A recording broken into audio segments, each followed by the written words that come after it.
receptacle to hold cut veggies. And you can do as much as you want. This is just the board I cut the cooked chicken on already. So it's fine. It's all going in the same pot. That's a hungry fart. I'm gonna go, you don't want a super veggie, because chicken and dumplings is all mainly about the chicken and dumplings.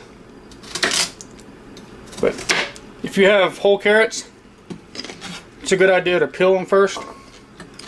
I'm going for maybe a cup and a half of each of carrots and celery. You can throw whatever kind of veggies in you like.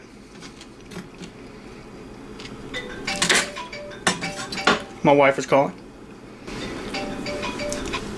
So you can use whatever kind of veggies you like. Just cut them up pretty small, that way it'll all fit on a spoon. Get a little bite of everything. Or if you like it chunky, leave it chunky. It's not about one particular thing, it's just about tasting good. That's about what I got. I'm going to do one more handful of rubber. So that's about all the carrots I got. Now for the celery.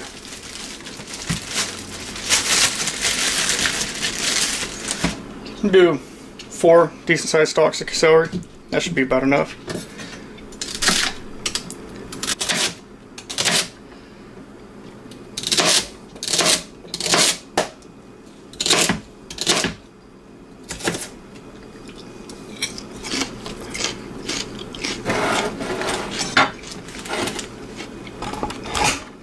As you can see, I have my carrots and celery cut. I'm going to put them both in this bowl so they're ready to go whenever we throw them in the soup. We have a broth here. We're going to put that back on medium. If you don't want to make your own homemade broth, you can always buy it. Then you just skip the whole broth step.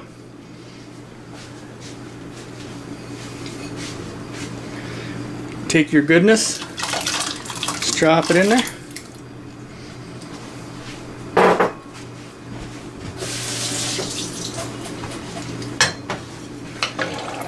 A little stir.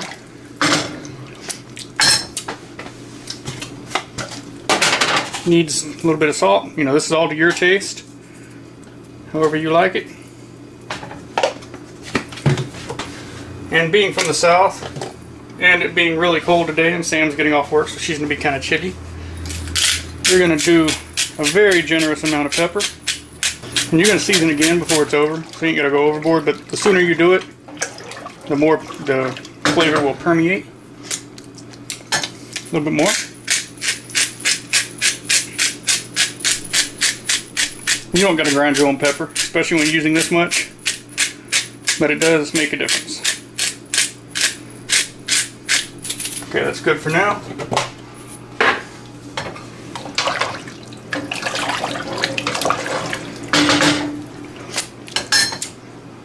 Now just cover and cook until the carrots are tender, about 20-25 minutes.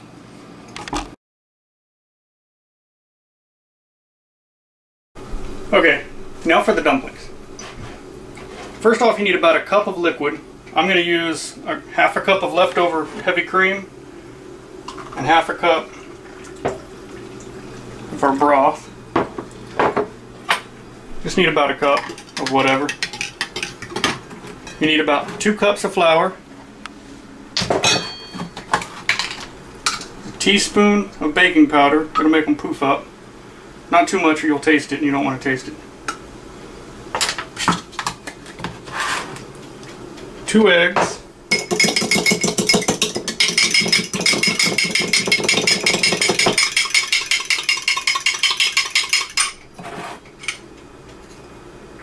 Pour the eggs in.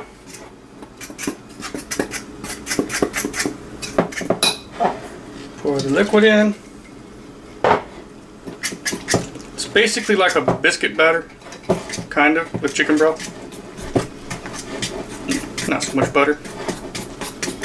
If you're in a hurry, you could also use canned biscuits, but it just doesn't turn out as good. Just beat it until they're all combined.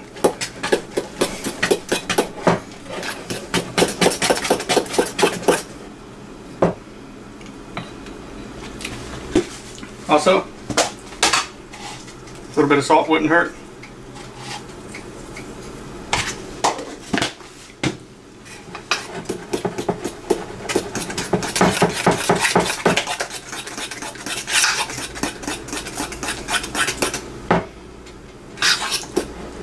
And that's about the texture you want.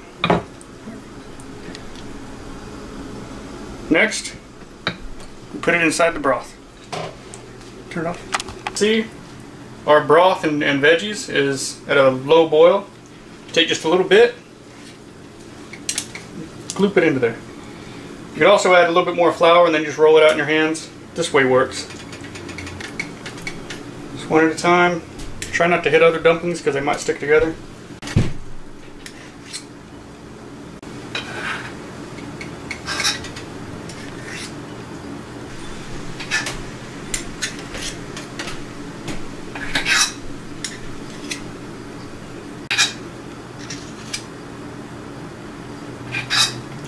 And if some of the dumplings start falling apart, don't worry about it, because that's going to thicken your soup considerably. You could also, instead of dumplings, add rice. That's chicken and rice. Or add noodles. That's chicken and noodles. Basic chicken soup, you can do anything. If they don't sink to the bottom, try to make them sink. I'm fully submerged.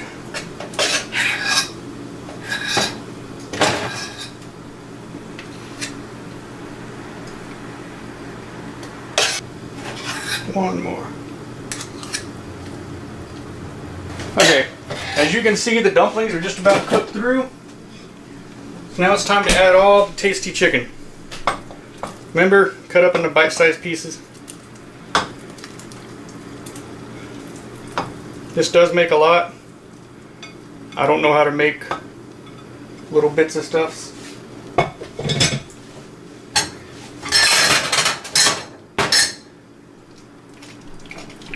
Then stir, be careful not to break up your dumplings too bad.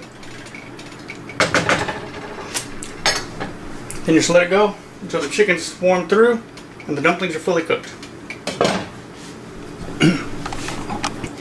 Okay, our chicken and dumplings have been simmering for about 15 to 20 minutes. Adding some more pepper because it needs it. And as you can see, our chicken is heated through. Our dumplings are nice and firm. Not too firm. Everything's ready to go. That's how you make chicken and dumplings.